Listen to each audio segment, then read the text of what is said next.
चालक कुम्हारा और लालची मंत्री का कर्म विशालगढ़ राज्य में दयालु और कला प्रेमी राजा जंग बहादुर का शासन था।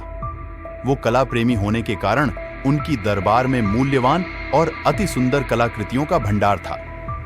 एक दिन राजा जंग बहादुर ने विशेष पूजा करने का ऐलान किया। पूजा में एक पूजा कलश का भी स्थापना होना था। राजा ने अपने राज्य में ऐलान किया कि जो भी कलाकार सुंदर कलश का निर्माण करेगा उसे मुंह मांगी इनाम दिया जाएगा। दूर दूर से लोगों ने इस विशेष दिन के लिए एक से एक सुंदर कलश का निर्माण किया।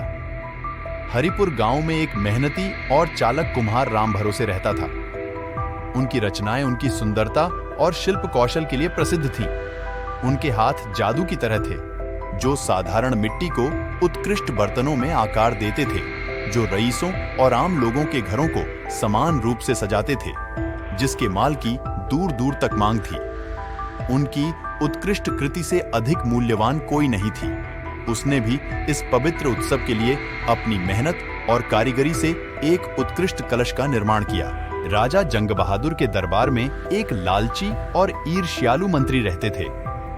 राजा के मुंह मांगी इनाम ने उसके दिल में ईर्ष्या और महत्वाकांक्षा को जगाया। वह राज दरबार के मुख्य दरवाजे के पास खड़ा हो गया और कलश लेकर आने वाले लोगों से एक शर्त रखी कि जो भी इनाम मिलेगा उसका आधा हिस्सा मंत्री को देना होगा, वरना वह किसी को दरबार में राजा के सामने जाने की इजाजत नहीं देगा।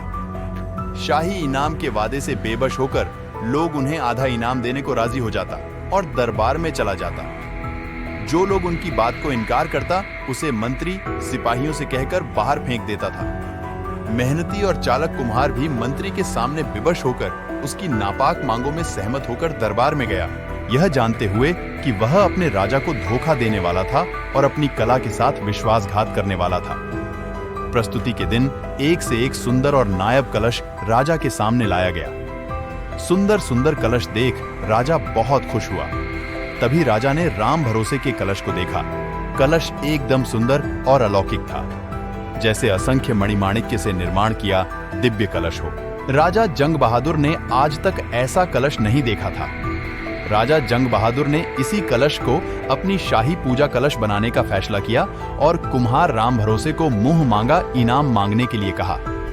तभी चतुर कुम्हारा राम भरोसे ने लालची मंत्री को सबक सिखाने का फैसला किया और राजा से हाथ जोड़कर बोला, महाराज, मुझे इनाम में 50 कोड़े मारे जाएं।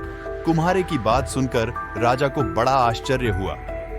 राजा ने कुम्हार से कहा, तुम इनाम में कीमती हीरे जवाहरात या सोने के सिक्के मांग सकते थे, फिर तुमने 50 कोड़े जैसे अजीब इनाम क्यों मांगा? तुम्हारा दिमाग तो ठीक है ना?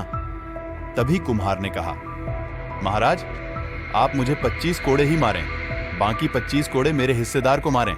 मुझे आप जो भी इनाम देंगे उसका आधा हिस्सा मेरे हिस्सेदार को देना पड़ेगा, इसलिए पहले 25 कोड़े मेरे हिस्सेदारी को दे दीजिए, उसके बाद बाकी मुझे दे। कुम्हार की बात सुनकर राजा को आश्चर्य हुआ और राजा ने उसके हिस्सेदार का नाम पूछा। कुम्हारे ने मंत्री की तरफ इशारा करते हुए बोला, महाराज, यही मेरे हिस्सेदार हैं, इन्होंने ही मुझसे इनाम का आधा हिस्सा मांगा है।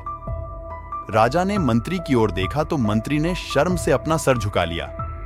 अपनी मंत्री की हरकत से क्रोधित होकर राजा ने आदेश दिया कि इनाम के सारे कोड़े मंत्री को मारा जाए और मेरी तरफ से 50 कोड़े और मारा जाए, अधिक इनाम के तौर पे। सैनिकों ने राजा के आदेश पर लालची मंत्री को 100 कोड़े मारे। लालच उसके पतन का कारण बना। राजा ने मंत्री को उसके लालच के कारण अपने मंत्री पद से हटाया गया और राज्य से बाहर कर दिया और चालक कुम्हारे को बहुत सारा इनाम देकर विदा किया।